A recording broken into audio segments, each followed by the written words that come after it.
The Twits Part 7. Hug Tight Sticky Glue. Here is a picture of Mr. and Mrs. Twit's house and garden. Some house. It looks like a prison, and not a window anywhere. Who wants windows? Mr. Twit had said when they were building it. Who wants every Tom, Dick and Harry peeping in to see what you're doing?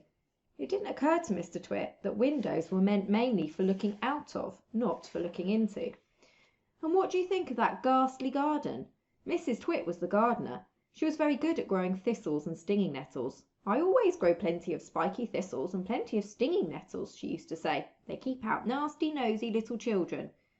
Near the house you can see Mr. Twit's work shed. To one side there is the big dead tree. It never has any leaves on it, because it's dead. And not far from the tree you can see the monkey cage. There are 4 monkeys in it. They belong to Mr. Twit. You will hear about them later. Once a week on Wednesdays, the Twits had bird pie for supper. Mr. Twit caught the birds and Mrs. Twit cooked them. Mr. Twit was good at catching birds. On the day before bird pie day, he would put the ladder up against the big dead tree and climb into the branches with a bucket of glue and a paintbrush. The glue he used was something called Hug Tight, and it was stickier than any other glue in the world. He would paint it along the tops of all the branches and then go away. As the sun went down, birds would fly in from all around to roost for the night in the big dead tree. They didn't know, poor things, that the branches were all smeared with horrible Hug-Tight. The moment they landed on a branch, their feet stuck, and that was that. The next morning, which was bird pie day, Mr. Twit would climb up the ladder again and grab all the wretched birds that were stuck to the tree.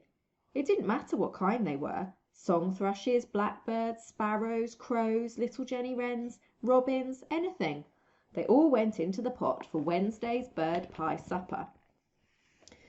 On one Tuesday evening, after Mr. Twit had been up the ladder and smeared the tree with Hug-Tight, 4 little boys crept into the garden to look at the monkeys.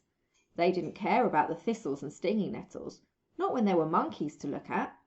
After a while they got tired of looking at the monkeys, so they explored further into the garden and found the ladder leaning against the big dead tree.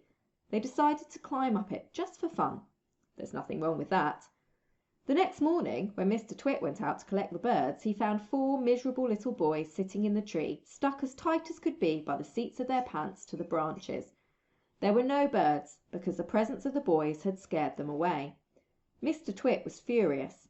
"As there are no birds for my pie tonight," he shouted, "then it will have to be boys instead."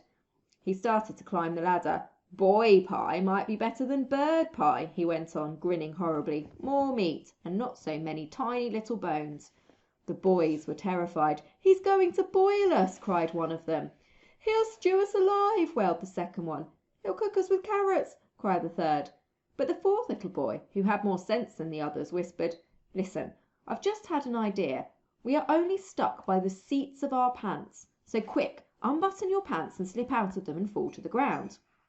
Mr. Twit had reached the top of the ladder and was just about to make a grab for the nearest boy when they all suddenly tumbled out of the tree and ran for home with their naked bottoms winking at the sun.